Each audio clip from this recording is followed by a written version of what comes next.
First, I want to thank Chairman Griffith for holding today's hearing on EPA's Brownfields program and the witnesses for joining us. In Pennsylvania, we are proud of our industries, the coal, the steel, and allied industries that were mined and forged in our cities and in our towns.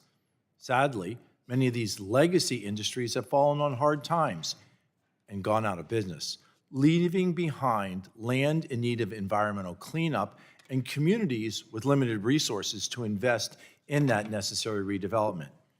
This is where EPA's Brownfields program has been useful to ensure that these are areas that are not left behind and economic development can occur. Across the Commonwealth of Pennsylvania, counties like Cambria and Blair have used brownfields to leverage public and private funding to create family-sustaining jobs. This program is a great example of how, instead of federal government getting in the way with burdensome regulations, it can work with local stakeholders to spur lasting redevelopment.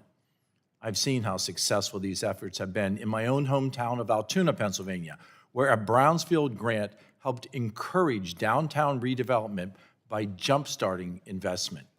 In Johnstown, Brownfield's funds were used to build the Greater Johnstown High School. Another Brownfields grant in Johnstown redeveloped the Cambria Iron Works, repurposing older industrial buildings into an area that can attract visitors and residents while creating opportunities for new manufacturing jobs.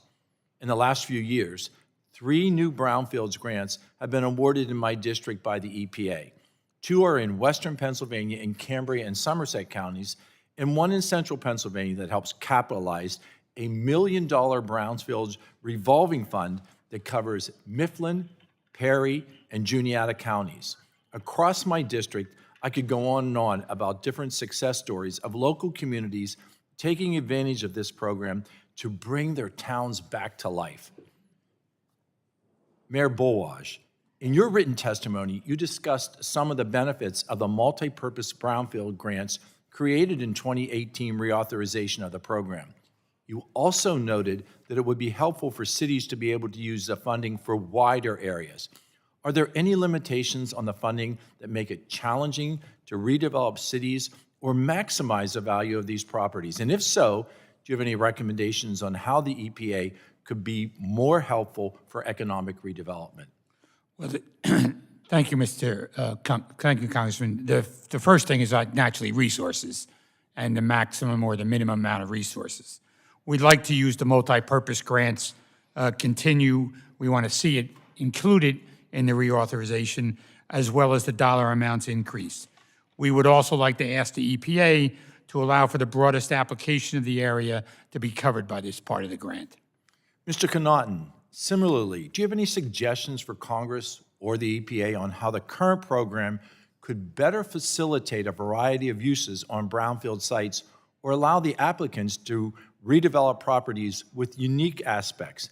And can you explain why all stakeholders need to have skin in the game? Thank you. I think, as it mentioned previously, we have this opportunity to take the big old sites and convert them into big new sites. And in that instance, you're going to be able to leverage a lot of private sector capital, as long as you can, have them see the capital go into completing a project in a reasonable period of time. That's why the permitting reform is necessary. We have some great programs, like I mentioned, the Opportunity Zone law, which is quite popular and doing well. The big complaint with opportunity zones is it's not going to build big infrastructure projects. Why?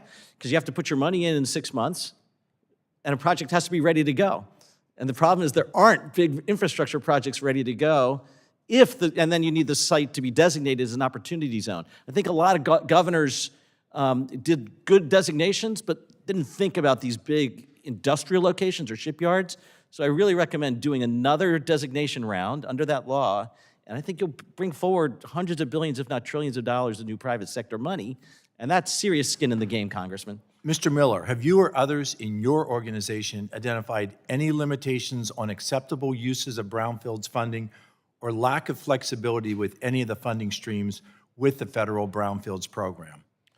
Not necessarily with the funding streams, but as much dealing with issues with the complexity of the application process itself for smaller rural areas I mentioned in my opening comments, you know, we've had to pool resources together with our localities, kind of with the approach stronger as a whole, weaker as pieces, and going in for those funds. Yeah, other items, strengthen provisions for rural distressed coal communities and what we could do. Because again, those localities, I'm sure in your district as well, struggle for funds, not for any other reason than just because of their small size. And I thank you for emphasizing the need in rural areas. That is indeed my district. Mr. Chairman, my time has expired. I yield back.